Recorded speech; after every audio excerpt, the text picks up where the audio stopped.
Hello everyone, welcome to the second part of proof strategies.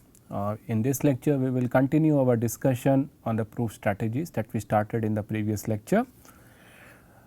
Okay. We will start with how to disprove universally quantified statements. So, till now we were seeing various proof methods where we wanted to prove universally quantified statements, but sometimes we also encounter statements where we want to prove that a universally quantified statement is not true.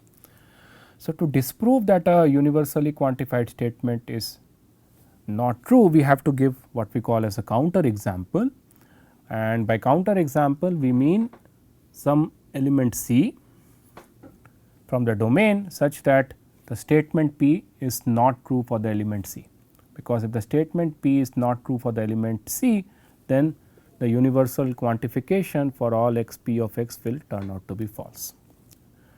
So, a very simple example of this is, if I make a statement that every positive integer can be expressed as the sum of squares of two integers, right. So, this property is my property P, and I am making this statement for every x. So, now I have to verify whether this statement P is true for every integer x or not. Even if I can find one integer for which this property is not true, I can say that for all x p of x is false here. And a very simple counter example is 3 here. You can check that 3 can never be expressed as the sum of squares of two integers, right. You can never do that. So, that is how we disprove universally quantified statement. However, I would like to stress here that there is nothing called proof by example for proving universally quantified statements. If you want to prove that your statement P is true for every element in the domain, then you can't say that okay, I am showing it for some x where x is explicitly chosen by you. It is not arbitrary, right. You are not choosing your x arbitrarily, you are just taking your x specifically, and that is an example for you, and you show that a property P is true for that specific x, and then you happily conclude that P is true for every x in the domain. What if there is some bad x which you have not verified for the property P? Okay. So, that is why when we try to prove universally quantified statement, the witness C is chosen arbitrarily, it is not chosen in some specific well defined way, right. There is another proof mechanism which is called proof by cases. This is also called as exhaustive proof. So, if you want to prove an implication of the form P implies Q, where P and Q are propositions, and if your proposition P can be decomposed into conjunction of various other propositions, say n propositions, then P implies Q is logically equivalent to P 1 implies Q conjunction P 2 implies Q and so on. That means, here P 1, P 2, P n are the various cases for your proposition P, and your goal was to prove P implies Q. So, to do that you show that for various cases for P, that subcase implies Q is true. That is the essence of this proof mechanism. So, for instance, if I want to prove a statement that for all n, if n is an integer, then n square is greater than equal to n. This is a universally quantified statement. Okay. And now, if I apply the universal generalization, you will be choosing an arbitrary n, and you will be trying to prove that this property is true for that arbitrarily chosen integer. But now that arbitrarily chosen integer can be positive, it can be negative, it can be 0. You have 3 possible cases, right, for this arbitrarily chosen n, right, and that is how you split this. That is why you split the proof into 3 cases, and you show that P implies Q is true for any of those 3 cases, does not matter which case you are in. So, if you take the case n equal to 0, this statement is true, namely P implies Q is true. If you take the case when your arbitrarily chosen n is positive, then also this statement P implies Q is true, and if your arbitrarily chosen n is negative, then you show that in that case also this P implies Q is true. And since these are the 3 possible cases for your arbitrarily chosen n, and you have chosen that P 1 implies Q is true, P 2 implies Q is true, and P 3 implies Q is true, and the only 3 possible division, and there are only 3 possible divisions or cases for your P, you can conclude that P implies Q is true. So, that is your proof by cases method. There is also something called without loss of generality, which we very often encounter while writing the proof. In short form, they call it as WLOG. So, suppose I want, so let me demonstrate what exactly I mean by without loss of generality. So, imagine I want to prove that if x and y are integers and both x y and x plus y are even, then x and y are both even. That is a statement I am making, and again this is a statement involving for all x for all y, because I am making statement for all integers x and all integer y. So, let me try to prove it by contrapositive. So, the contrapositive means a negation of the condition appearing after then. So, I wanted to prove both x and y are even. So, that is my Q part. So, negation of Q will be either x is odd or y is odd, okay, because both means and, negation of and means odd, right. And in the same way this is my P. So, negation of P will be x y is odd or x plus y is odd. So, this is what I want to prove now. And now I can apply proof by cases, because I am taking arbitrary x and arbitrary y here, and my premise is that either x is odd or y is odd. So, now I have 3 possible cases. Case 1, when x is odd, y is even. So, let us prove it for that part. So, since x is arbitrary odd number, I can write it in the form x equal to 2k plus 1. I can say y is equal to 2 times some m, because y is even. Then x times y turns out to be even, but x plus y turns out to be odd. That means, this statement turns out to be correct. So, this is case 1 for the premise x or y is one of x or y is odd. Case 2 could be when x is even and y is odd, right. That also satisfies my premise. But it turns out that I do not need to explicitly write a proof for case 2, because this case will be symmetric to your case number 1. Why it is symmetric? Because for case 1 you chose x to be arbitrary and y to be arbitrary, they were not specific values, and even for case 2 your x is arbitrary and your y is arbitrary, right. That means, whatever argument you gave for case 1, the same argument is applicable as it is for case 2 as well. So, there is no need to separately write down these 3 statements for case number 2. You just have to swap the roles of x and y for whatever proof you have given for case number 1, and that is possible, that is subsumed for in case 1, because x and y were arbitrarily chosen. So, that is why there are not 3 cases for this premise, instead there are 2 cases only.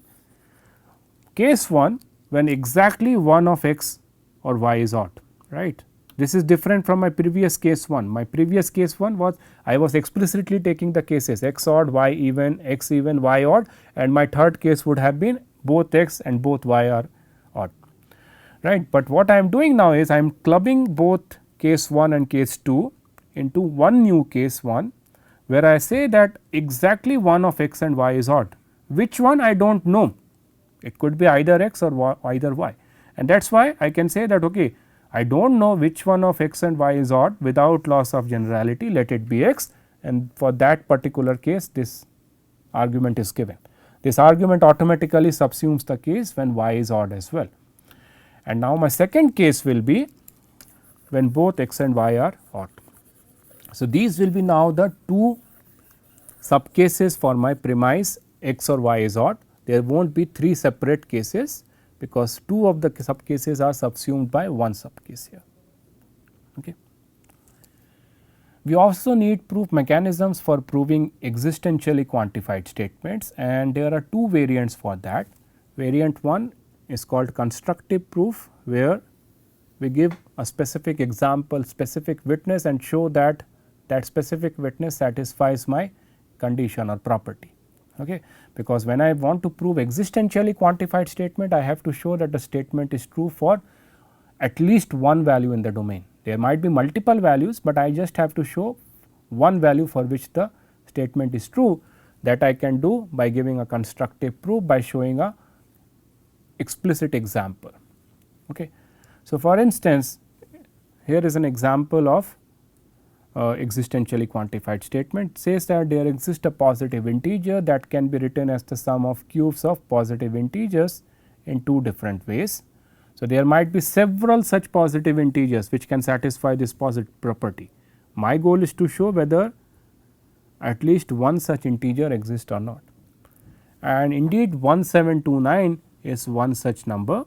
Of course, as I said, there can be multiple such integers, and you can check that 1729 can be written as the summation of 10 cube and 9 cube, as well as the summation of 12 cube and 1 cube.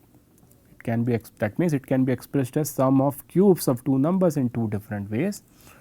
If you are wondering that why I am showing this car here, some of you might know the famous story about this number 1729. So, this is also called as a Ramanujan number.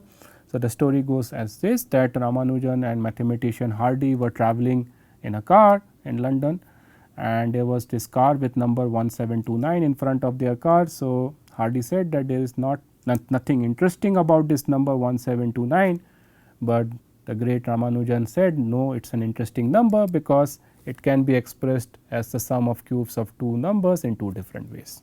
Okay. So, that is one way of proving existentially quantified statements. Another way of proving existentially quantified statement is what we call as non-constructive proof, and here we do not show any concrete example or witness from the domain for which the statement is true. We do not do that, but we logically argue that definitely at least one element from the domain exists for which the property is true. So, let me demonstrate this proof mechanism by this statement. I want to prove that there exist irrational numbers x and y such that x power y is rational. Again, there might be multiple x and multiple y satisfying this condition, but I have to show the existence of at least one such x comma y pair. It turns out that I cannot explicitly show that x comma y pair, but I can guarantee, I can logically argue that definitely such x comma y pair exist. How? So, consider the number x equal to root 2. We already proved that it is irrational. Okay. We proved it in our previous lecture using the proof by contradiction method. We assumed root 2 to be rational, and then we came to the conclusion that both R and negation R exist, where R is some statement. Okay. So, we already proved that root 2 is irrational. Now, what can you say about the number root 2 power root 2? There can be only two possibilities, either this is rational or this is irrational, only two possibilities, right. It can't have any third possibility.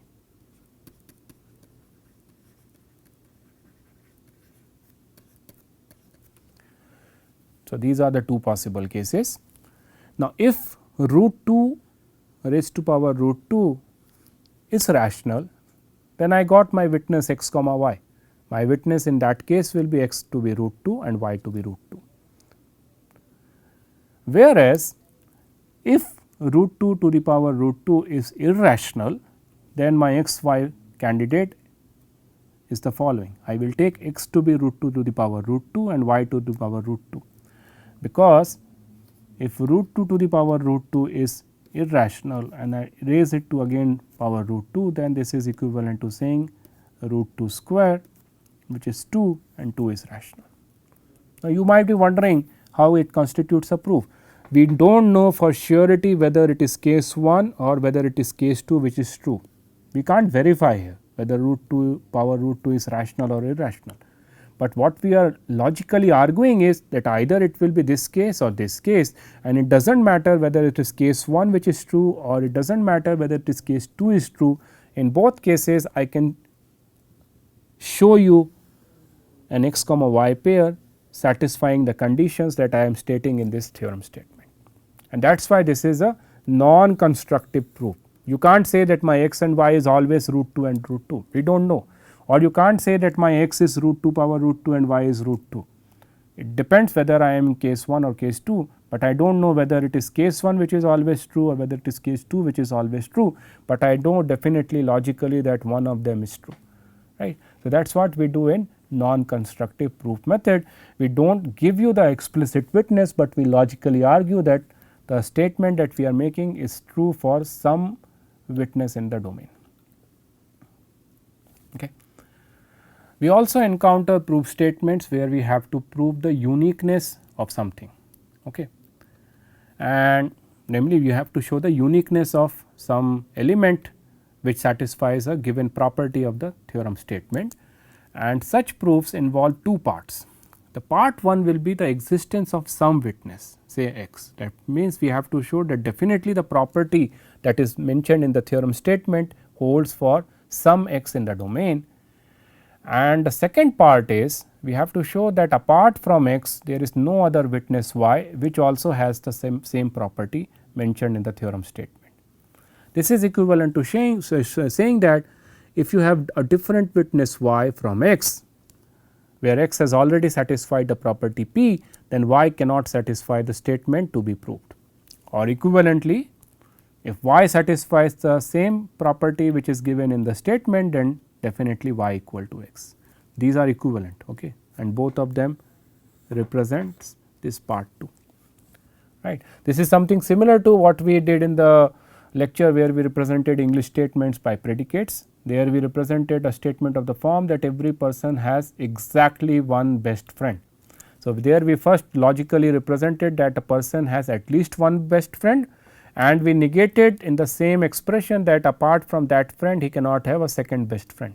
So, that is what is the part 2 here. Part 1 is you show that some witness is there, part 2 you show that no other witness is there, right. So, this is an example of statement where you have to show the uniqueness of something. The statement is if a and b are real numbers, again this is a universally quantified statement because we are making this statement for all real numbers a and b. The statement is if a is not equal to 0, then there is a unique r such that the condition a times r plus b equal to 0 hold. So, part 1 of the proof will be we have to show that okay, at least one r is there which satisfies this property.